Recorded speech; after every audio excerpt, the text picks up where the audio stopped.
Hello and welcome to Camp Swift. If you're watching this video, that means that you've come up to camp and you're ready for a quick orientation going over some policies and procedures and each of the programs that we have that are specific to this session. So genuinely welcome up to camp. Whether it's your first session or you've been going for 10 years, we are happy that you're here and we are excited for you to be on our support staff team. My name is Judith. I've been coming up to Swift for about 10 years and I love it. It's my favorite place in the world. So yeah, let's get started. So I'm just going to read the top of the policies and procedures, and then I'm basically just going to read through these, add a couple comments here and there, and then we'll shift focus over to the programs. All right, so support staff are an integral part of Camp Swift. Although they are volunteers, all support staff are expected to conduct themselves responsibly at all times and act only in the best interests of Camp Swift during camp. Like the counselors, support staff must abide by certain rules to participate in Camp Swift. For the most part, this entails using your common sense and being a good role model. We tell the counselors to think about whether kids are safe, whether they're having fun, and whether they're being a good role model. So we ask the same of you guys. Please understand that these policies are in place for the safety of the campers, counselors, volunteers, and staff. Because support staff are acting as role models for both the campers and the counselors, support staff volunteers will be held to a similar code of conduct as abided by the counselors.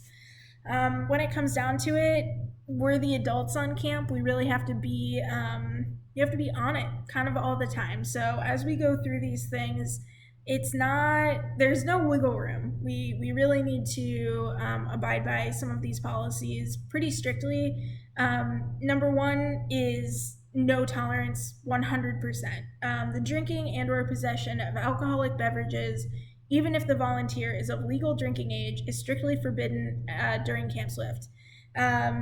You will be at a very high risk of being sent home if you are found to have alcohol. So let's just not put your time here at risk because we want you here. You want to be here. No drinking. The possession, use, or distribution of any illicit substances or drugs or controlled medications without a prescription during Camp Swift are strictly prohibited. It's like the first one, zero tolerance, no drugs. If you have medications that are prescribed to you, bring them up to the infirmary and they'll be kept safe there for you for the session. The possession and use of weapons or firearms of any sort is strictly prohibited. Hopefully there were no weapons brought up with you. This also means let's not turn things that aren't weapons into weapons. It's not being a great role model. Pretty straightforward, I think, for these first couple. It's just, it's not gonna be okay to drink or use drugs at camp, to use anything as a weapon. Number 4, vandalism, disturbing the peace, or inappropriate behavior during Camp Swift will not be tolerated.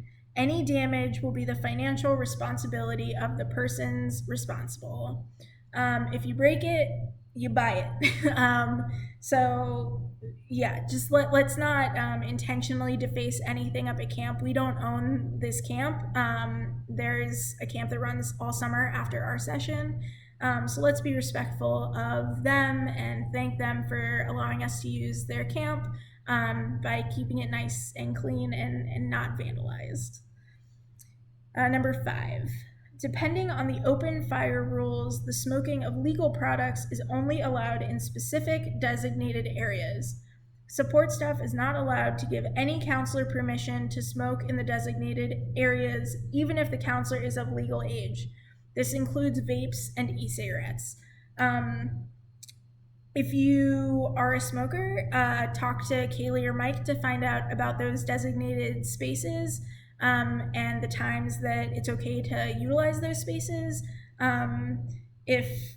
If a counselor approaches you, if a counselor sees you smoking and they smoke and they're over 18, they are not allowed to utilize those spaces. The counselors are there to give the kids an awesome time and not to smoke. Cool. All right, number 6. Support staff must participate in all appropriate elements of the program as established by the Camp Swift director and the administrative staff. Support staff may not leave the campgrounds without prior approval from the Camp Swift director or administrative staff.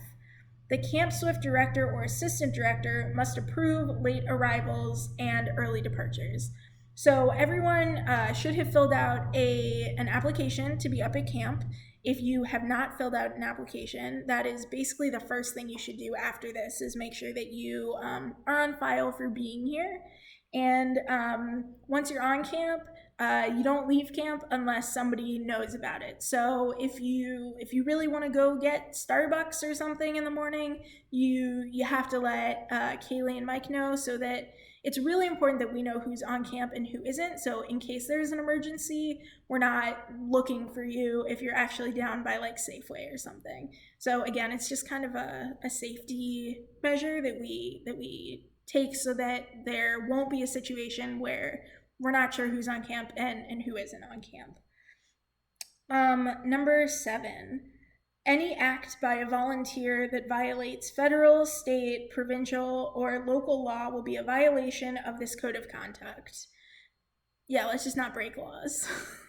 Pretty simple, but if you have a question about that, just ask before you do anything if you're worried about it. There are tons of people on camp that would be happy to answer questions for you.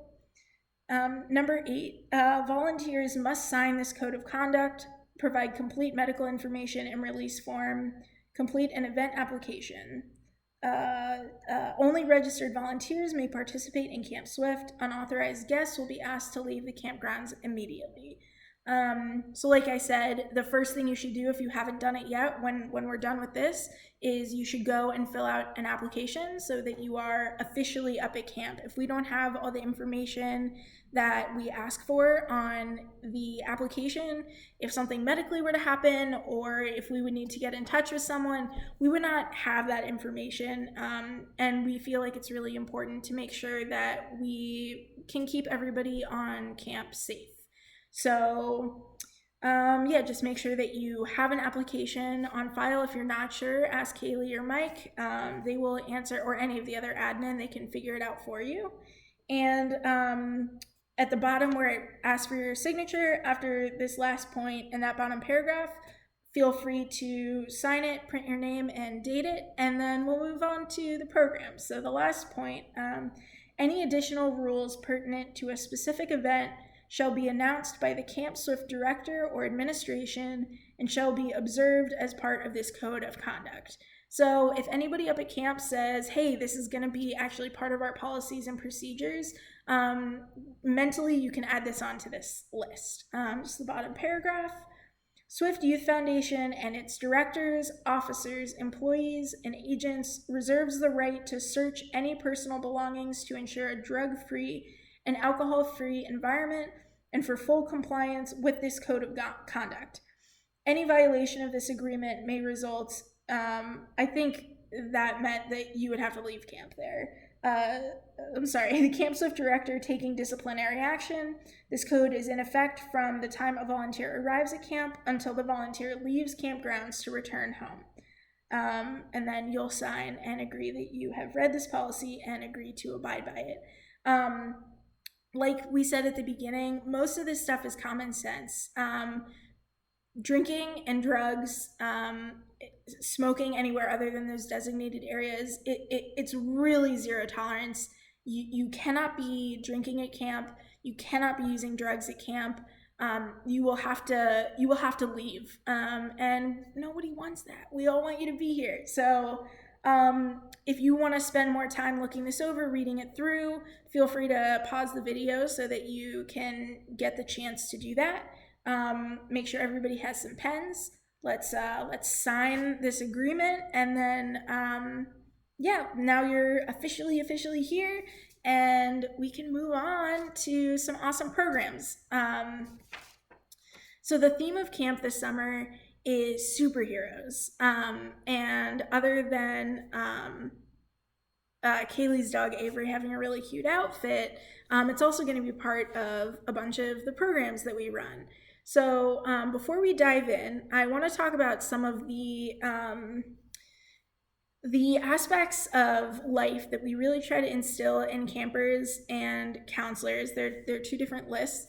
And this is the kind of stuff that we look at when we measure outcomes for camp is like changes in these different measures. And so each of these are present really in every program. If we focus, we can find ways to bring these different aspects of being an awesome human into each of these activities. Some of them will lend themselves to others more than like you might find that teamwork is easier at sports than at, I don't know, a different activity. So the things that we're trying to instill in the counselors, it would be just helpful if you knew what these are, so that when you're running an activity while also helping the campers, you can be aware of what we're trying to help the counselors achieve as well. So for the counselors, it's problem solving confidence, pretty self explanatory. Family citizenship behavior, basically being a good, responsible person that we feel like can be trusted and counted on. Friendship skills, interest in exploration, teamwork, and responsibility. So, as you're leading programs, kids are our priority, but counselors are also important to us, and making sure that they have positive change during their session here. So, as much as you can, let's try to instill these in all the activities that you're leading. Now, for campers, it can be a little bit more explicit, asking questions about teamwork, asking questions about the following things I'm about to talk about. So these are teamwork, responsibility, perceived competence, which is basically, do they believe that they can do this thing? Problem solving confidence. So again, it's not about whether or not they can problem solve. It's about the confidence that they have in themselves. Like, do they believe that they can problem solve? And friendship skills. So basically, interpersonally, how are the campers interacting with the other people in their cabin? Great. So before I start with these programs, there are a couple of programs that we run up at camp that are pretty much the same every year. And so we're not going to go through them, but I am going to mention them briefly now so that you know that it might be something that you are scheduled at. So these are the ones that I could remember. I really apologize if I left something off of there.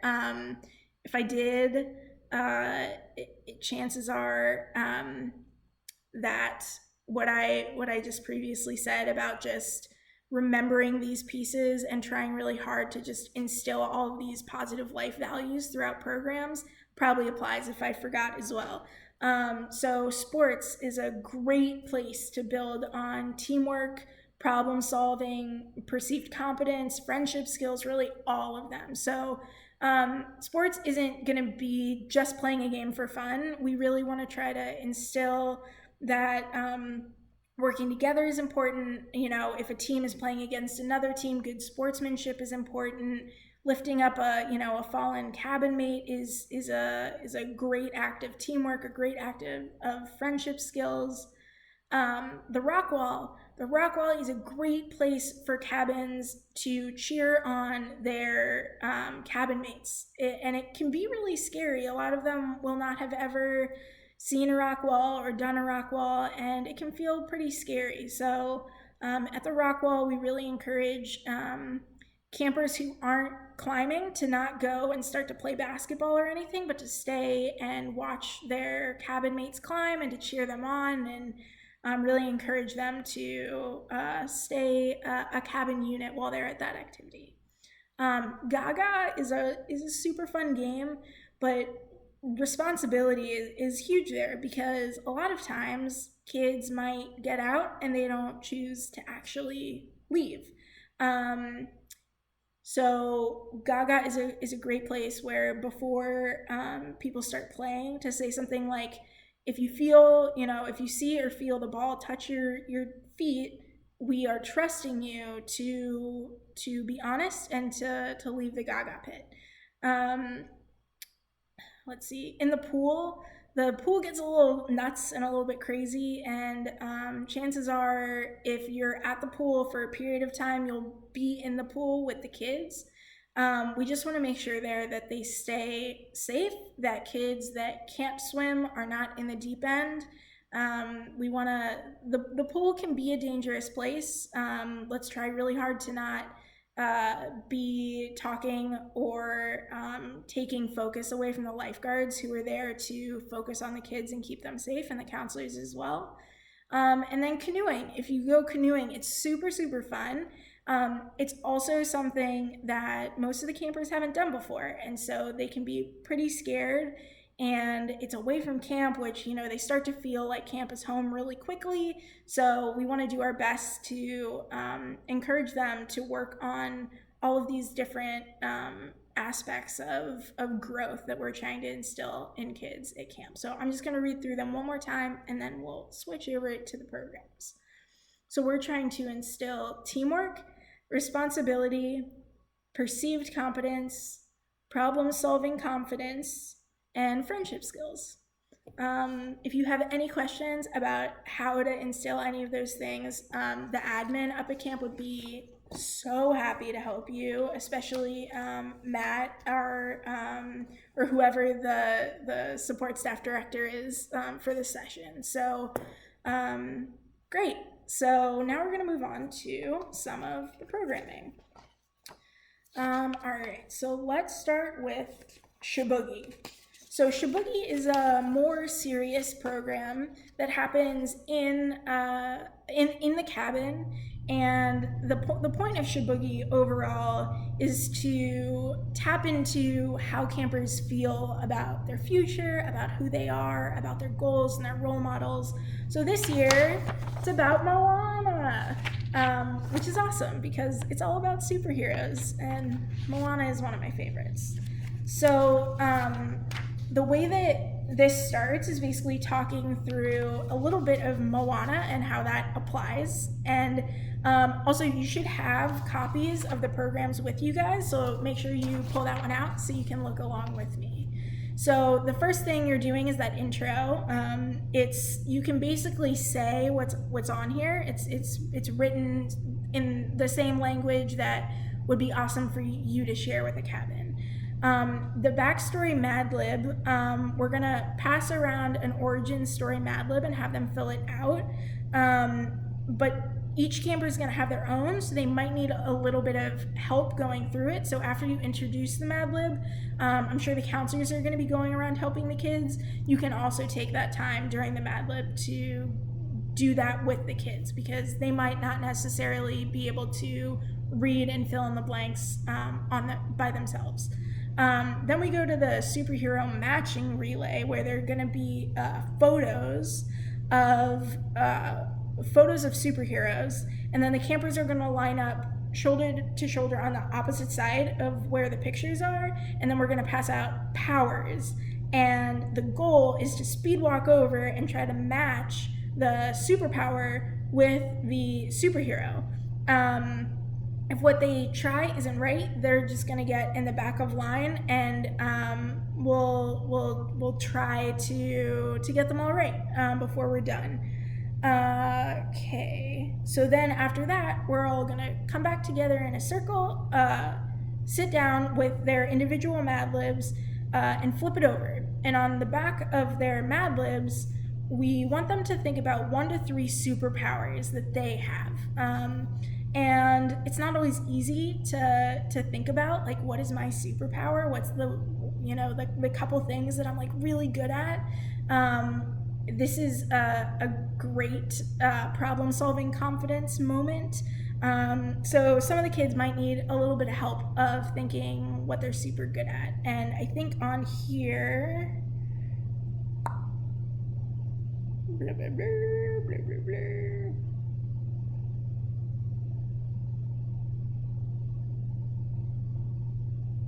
I'm sorry. Let's reverse it. Back to find your cause. So this is about what motivates the superheroes, not necessarily what motivates the campers. I apologize. So we're going to talk about a little bit of the backstory, or like a motivation, and which superhero that matches with, and then we'll have them write their own motivations down on paper. And then the superhero design, which is the next piece, we're going to pass out coloring sheets with superheroes on them, and they will draw their superhero using the cause, the powers, and the backstory that they just discussed. So we will go through that. Make sure you leave a couple minutes to clean up, because there isn't a whole bunch of time in between activities. So always just leave some time at the end to make sure you can clean up.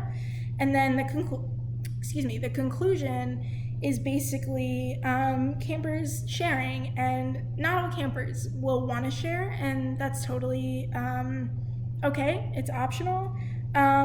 But yeah, it's a great program. It is, man, I love Moana so much, you know. So that is Shiboogie for this session. There will be all the materials. We'll have a home base. If you are doing Shiboogie, just make sure that before that hour you know where that home base is, so you're able to get those materials, and that you also know where all the cabins are, so that you know what cabin to go to. And all of that stuff is in the office, and a unit head and probably the staff director also know where the cabins are and can help you with that. All right, so now we're moving on to inventing with Gru. So the point of this activity is to kind of be a little bit of an engineer, which is really fun. So again, the intro is a little bit of backstory on who Gru is and why this program is linked to him. And then there's going to be a couple different pieces to this, like Shiboogie. So they're starting out with this game called Pulse. So you're going to split up whoever's there into two. It's easiest to just do 1, 2, 1, 2, especially because that means that people sitting next to each other will be on different teams. So the campers will get to know different people in their cabin. You want to introduce the idea of electricity running through circuits, and you can switch on and off a light if you are inside to demonstrate that. And then everyone will line up shoulder to shoulder, so straight line, and they'll hold hands and basically pass the pulse down until everyone has felt it, and practice that a couple of times. This is a great time to talk about honesty, and the way that this is going to go is that after a pulse gets to an end, they're going to run and pick up an item. And so we need to make sure that that last person isn't running until that pulse is genuinely sent all the way down. So we want to make sure that everyone's being honest there. And you can play that a couple of times. Actually going through the game, once you introduce the rules, will take very little time. And so there's 5 to 10 minutes in this write-up for this game. So feel free to play a couple of times. If you have a watch, you can time them and see if they can beat their previous time. And then we're going to move on to the chain reaction challenge. So in this program, there's going to be dominoes, marbles, straws, tape, cardboard, Dixie cups, popsicle sticks, funnels, probably some other stuff we find at camp. And the goal is to make a chain with 3 different materials. And the idea is to make it a chain reaction. So one material will affect a different material, which will affect a third material. So we're really talking about connections and circuits. And this isn't necessarily a circuit because it doesn't go around, but it is a way to construct a chain reaction. So on here, there's an example. So dominoes line up that fall, knocking over a cup, holding a marble, then that falls into a maze. So depending on how the campers are doing at this, you can change how many stages. If 3 is super easy, bump it up to 5 and see how they do there. Or if 3 is taking a really long time, let's try 2 and see if we can do that. And if we can get to 2, then let's add another one on. It's always okay to minorly tweak what some of these programs are if you feel like the way that it's written isn't conducive to the cabin that's with you. We want to try to stick to the program write-up as much as possible, but something like that, changing a number like that is totally fine. So feel safe doing that. And then when we conclude, we always want to come back together as a big group, and there's a couple questions on the bottom to talk about challenges and, again, superheroes. So yeah, I hope you all are pumped to hang out with Gru. All right, we have 2 more. So this one is Super Suits with Edna Mode. So this is an art activity, and I love it. It's super great. So like all of these other programs, we're starting out by talking about whichever superhero is in the title of the program. So we're going to talk about Edna Mode from The Incredibles. She's the one that makes the super suits for all of them. So we're gonna start out by asking the campers, like, what's something that you're like really good at? Like, what's something that you feel, that perceived competence? Like, what's something you feel like you're really good at? And you'll write them down on a piece of butcher paper so that everybody can see all the different stuff that this group of people, feel like they excel at. And the important thing that here is, like, we want them to know that it's important how you use these talents. And then we're gonna invite everyone to make their own cape out of old Camp Swift shirts, which is awesome. So help them to cut out the shirt into a cape. There are attached instructions on there for how to go ahead and do that. And then on the inside of the cape, or on the outside, whatever, really it's up to the camper for what they want to do. They're going to decorate their cape, thinking of the things that they thought and they said that they're really good at the beginning. And then, again, especially at art, make sure you leave time to clean up. And then we'll come all back together and we'll talk about what they put on their cape and what that represents to them. And, everybody has something really special and awesome about themselves that we want them to learn. And so that's art. And it's cool because everybody's going to be walking around with awesome capes. And we have hiking. So the way hiking normally works is you'll meet in front of the office by the triangle benches, and you're gonna grab a bag with snacks for the campers. Make sure that they have their water bottles filled up. There's a water spout right next to those benches. So, if they haven't done that, give them a couple minutes to fill up their water bottles because we don't want anybody getting dehydrated. And then you'll walk up on the hiking route and you'll take a break about, a little less than halfway through for a snack. And once all the trash is cleaned up, we're gonna talk about Kung Fu Panda and mindfulness. So the beginning of this is reading through a piece of Kung Fu Panda. So go ahead and do that. If you want to, you can assign roles to read this out loud. It might be best to have a counselor read some of this stuff. And after you read it, we're going to go through a couple different types of exercises to help campers experience mindfulness. And I think mindfulness is hugely important because it's a great skill for these campers to have, to be able to work through anything that they're going through. Meditating and practicing mindfulness is a great way to center yourself and your energy And so there's a couple different options here, and you'll go through as many of them as possible, but we want them to actually learn what to do so that they can do it on their own, ideally. So the first is the feeling exercise. So within, not very far, we're gonna let campers go and pick up a couple of things that might be interesting, and then the campers will be in pairs and they'll get an object. And you can ask them to just spend some time like recognizing what it is they're holding, feeling the texture. Is it soft? Is it hard? Is it circular? What does it look like? And then have the kids describe what they feel the object is like.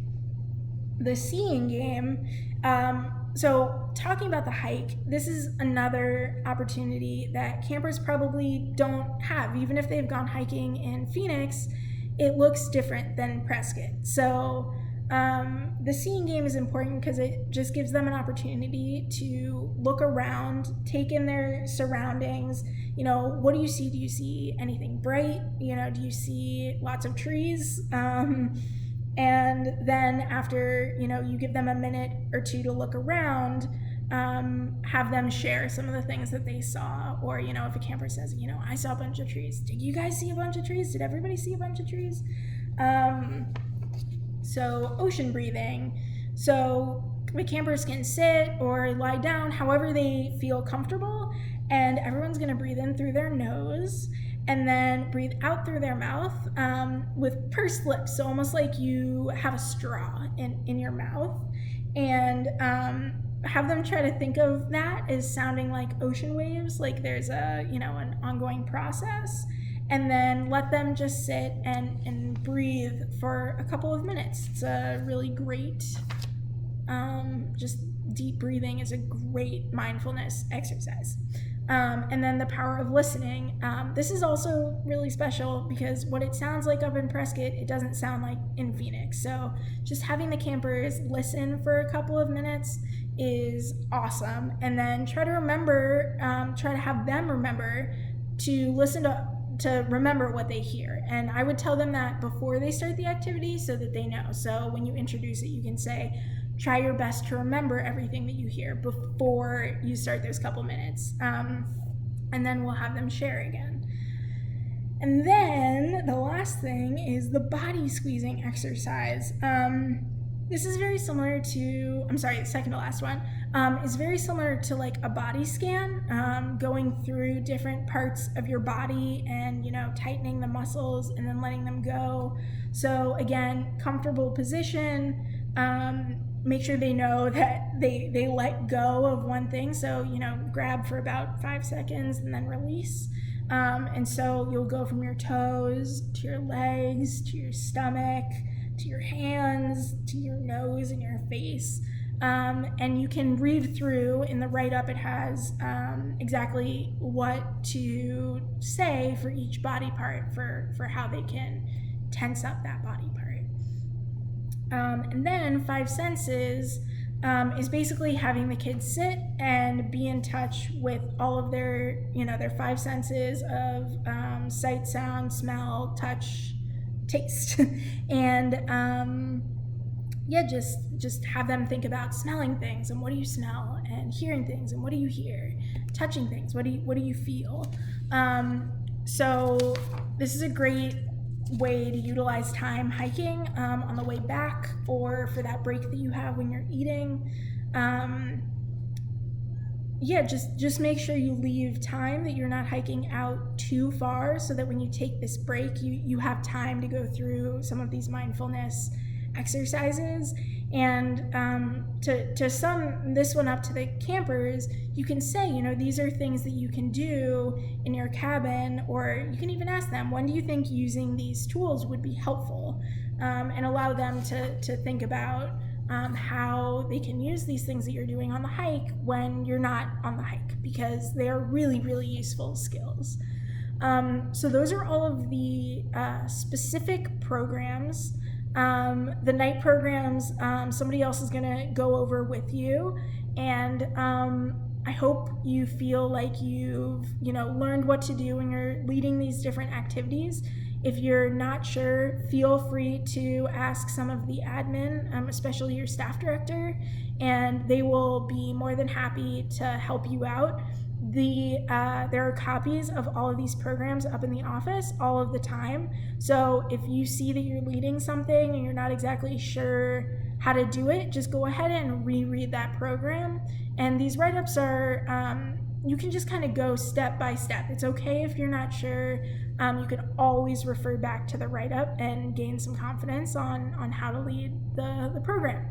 So we've signed policies and procedures. We've talked about the different ways that, the different things we're trying to instill in campers and in counselors.